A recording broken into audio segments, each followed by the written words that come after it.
Saurez-vous reconnaître l'authentique de la contrefaçon? La ressemblance est quasi parfaite, pourtant celui de droite a coûté 100 €, celui de gauche 5 fois moins. Sur Internet, des dizaines de sites spécialisés vendent ces imitations. Et certains vont encore plus loin en achetant ces faux maillots avant de les revendre sur des plateformes d'achat entre particuliers, une activité illégale. Nous avons rencontré l'un de ces vendeurs qui souhaite rester anonyme.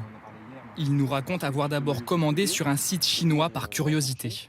Et quand j'ai reçu la commande, en fait, je me suis rendu compte que les maillots étaient vraiment de très bonne qualité. Et après, je me suis dit pourquoi pas les proposer à mes potes à moi qui eux aussi aiment le foot.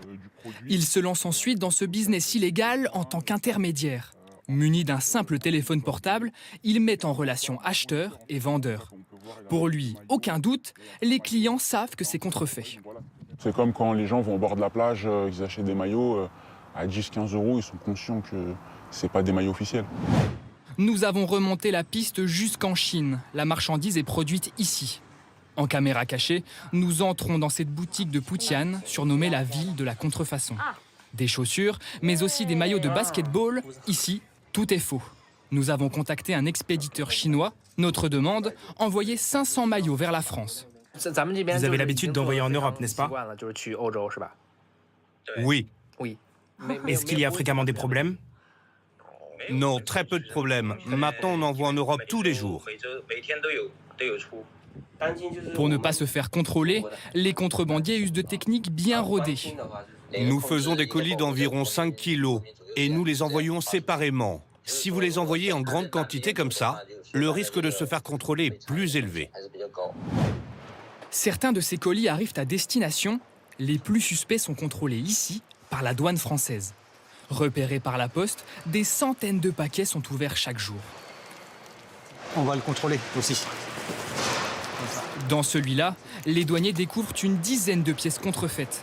À chaque événement sportif, le nombre de contrefaçons explose. Les maillots de sport en ce moment sont très porteurs entre l'Euro qui vient de terminer et puis les Jeux Olympiques. Les douaniers ne sont pas au bout de leur surprise. Pendant notre tournage, une centaine de maillots de football a été saisie. De plus en plus d'imitations frauduleuses, tous produits confondus, sont interceptés. 20 millions l'an dernier, c'est quasiment le double de l'année précédente. La personne qui doit réceptionner le colis sera inquiétée, puisqu'effectivement il s'agit de contrefaçon, donc il y a une amende douanière et puis évidemment des poursuites judiciaires si la marque le décide. Et sinon, il y a une saisie des marchandises, de toute façon, dans tous les cas, et une destruction bien évidemment. La détention de contrefaçon peut exposer à une peine de 3 ans d'emprisonnement et 300 000 € d'amende. Mais alors, comment distinguer le faux du vrai? Nous avons demandé l'avis d'un vendeur de vrais maillots cette fois. Nous l'avons rencontré dans son entrepôt. Ici, sont stockés près de 50 000 maillots authentiques. Et même pour ce spécialiste, pas toujours facile de s'y retrouver. Sur le coq, par exemple ici, vous voyez que sur le mien, il y a un petit œil. Sur le vôtre, il y a un petit œil aussi en vrai. Il faut regarder chaque détail du maillot. La qualité des coutures peut être un indice. Avec les coutures. Donc là, si on compare les flocages de nos deux maillots, vous avez l'authentique avec un flocage de bonne qualité qui va perdurer dans le temps. Et sur le vôtre, il a un aspect un peu plastifié qui risque de partir au bout de quelques lavages. Se méfier quand le prix est trop attractif. 99% des gens qui vous promettent un vrai maillot à 30 € aujourd'hui, c'est des arnaqueurs.